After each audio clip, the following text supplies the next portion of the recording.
Meus irmãos, boa noite. Que a graça e a paz de nosso Senhor Jesus Cristo esteja com a vida de todos. Nós nos reunimos agora para continuarmos nossa meditação no Evangelho segundo Marcos.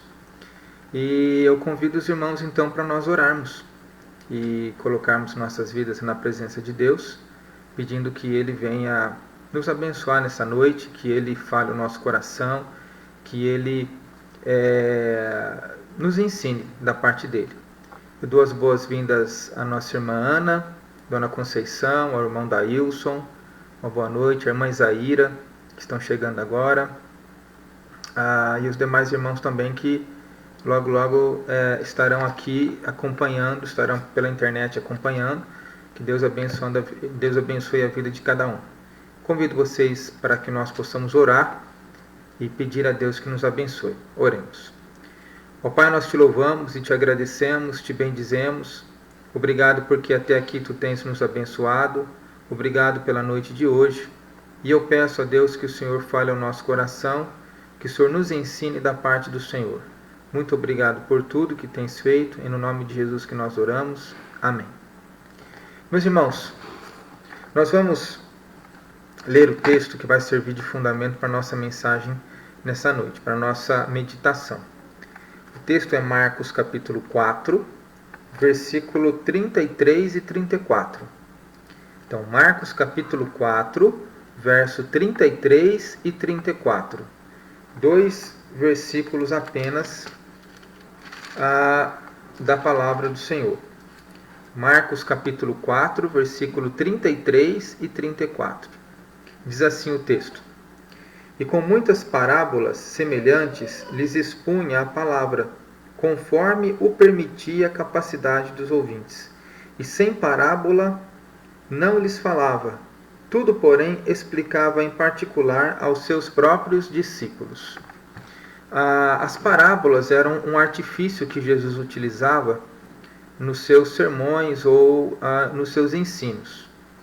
Marcos está dizendo que tudo ele falava por parábola, tudo ele ensinava por parábola. Por que ele está falando isso? Porque ele acabou de registrar uma seção de parábolas. Todo o capítulo 4 até agora, foram de parábolas.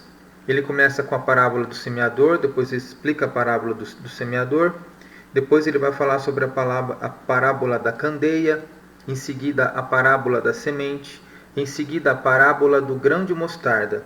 Então agora aqui, os versos 33 e 34 é uma conclusão dessa sessão no capítulo 4 de Marcos, onde Marcos ensina que Jesus falava por parábolas. Não é?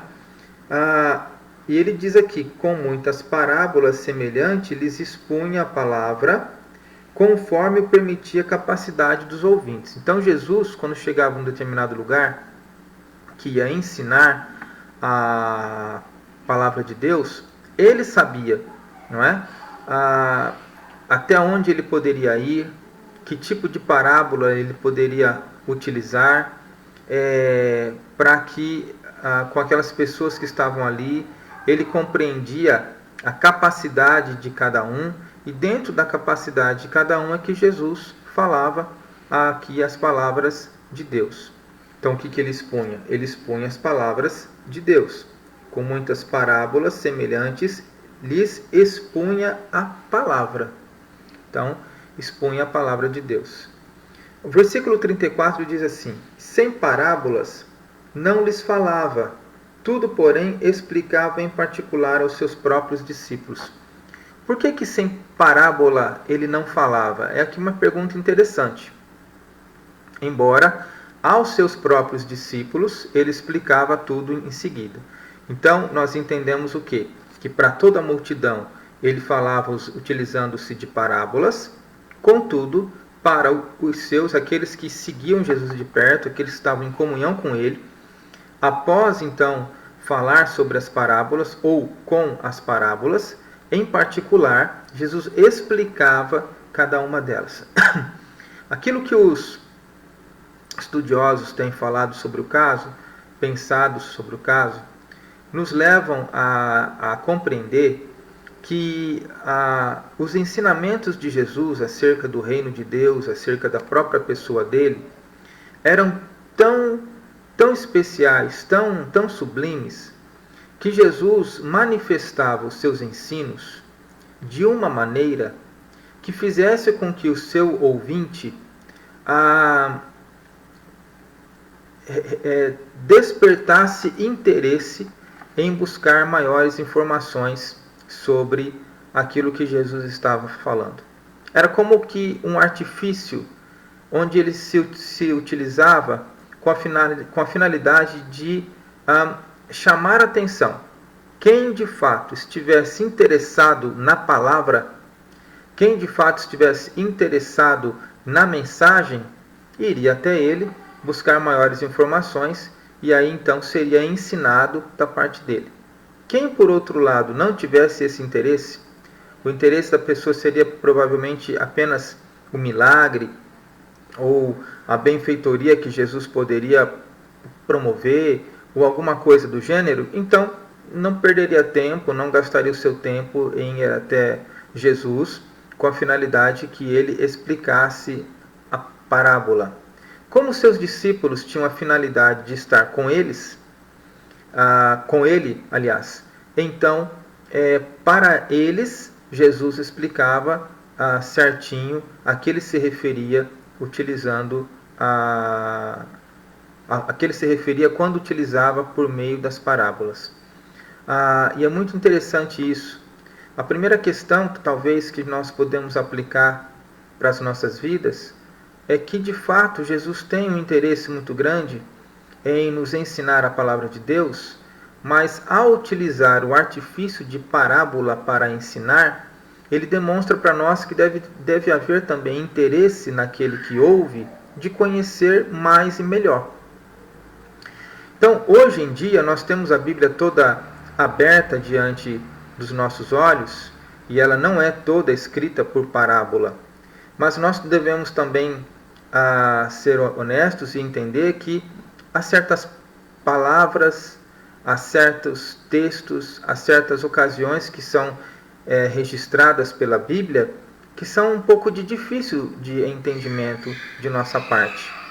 E se nós nos propomos a ler a Bíblia e quando chega nestas partes, nós não nos dedicamos mais, nós não buscamos maior compreensão, nós não fazemos uso, quem sabe, até mesmo de um dicionário de língua portuguesa para entendermos a que se refere uma palavrinha complicada, talvez uma palavrinha que não faz parte do nosso vocabulário, talvez um verbo, até mesmo um verbo que nós não entendemos, qual que é a ação daquele verbo, por que ele é usado ali. Então, a nossa compreensão do texto fica extremamente fraca, se não quando errada. Então, aquele que se aproxima da palavra de Deus, ele precisa entender que a Bíblia, primeiramente, ela está traduzida para o português, está traduzida no nosso idioma. Mas ela não foi inicialmente e originalmente escrita para o brasileiro. Foi escrita para um povo há muito tempo atrás, não é? E dentro de uma cultura específica, dentro de momentos históricos específicos desse povo. E a nossa compreensão adequada vem a partir do momento que nós consideramos cada elemento desse. O elemento histórico, o elemento social e até mesmo as palavras com as quais foram utilizadas em nossa língua para traduzir o texto sagrado. Então, se nós queremos ter uma compreensão mais correta da Bíblia, nós devemos nos empenhar. E era isso que Jesus utilizava. Aliás, era essa a finalidade de Jesus ao utilizar-se de parábolas para ensinar a palavra de Deus. A finalidade dele era que os seus ouvintes se dedicassem em aprender, manifestassem verdadeiro interesse pela palavra e fossem atrás dele para que ele pudesse, então, como um rabino que era, como um mestre que era, esclarecer as Escrituras e dar total entendimento aos seus ouvintes. Para os nossos dias, nós não ouvimos de Jesus, mas nós lemos suas palavras. Então nós precisamos buscar, de fato, entendermos o texto, entendermos as palavrinhas difíceis, entendermos os verbos, para termos uma maior e melhor compreensão daquilo que a palavra do Senhor tenciona nos ensinar. Nós devemos, então, ao ler a Escritura, lermos com todo cuidado, lermos com toda atenção, para que possamos, irmãos, compreender o que estamos lendo. Uma leitura simplesmente simples não nos leva a lugar nenhum, não nos leva a compreensão nenhuma. Então, é isso que nós devemos pensar todas as vezes que nós vamos ler a Bíblia. Vamos orar? Ó Pai, em nome de Jesus, nós te louvamos, te agradecemos, te bendizemos e agradecemos a Ti, ó Deus, por este momento. Nós te louvamos porque nos dá a oportunidade de lermos a palavra do Senhor, ela está traduzida em nossa língua. Nós pedimos a Ti, ó Deus, que nos dê esse sentimento de necessidade de buscarmos mais, de dedicarmos mais atenção, de buscarmos recursos para que possamos compreender a Tua palavra e dessa maneira, através do estudo, através da atenção dedicada, compreendermos o que está escrito. Lógico, isso precisa do Teu Espírito Santo operando em nossas vidas, isso precisa da Tua graça falando profundamente ao nosso coração, mas precisa que nós, ó Deus, possamos verdadeiramente nos interessar pela Tua palavra, com todo o carinho, com toda a dedicação, separarmos um tempo para isso e dedicarmos-nos, ó Deus, a esse conhecimento.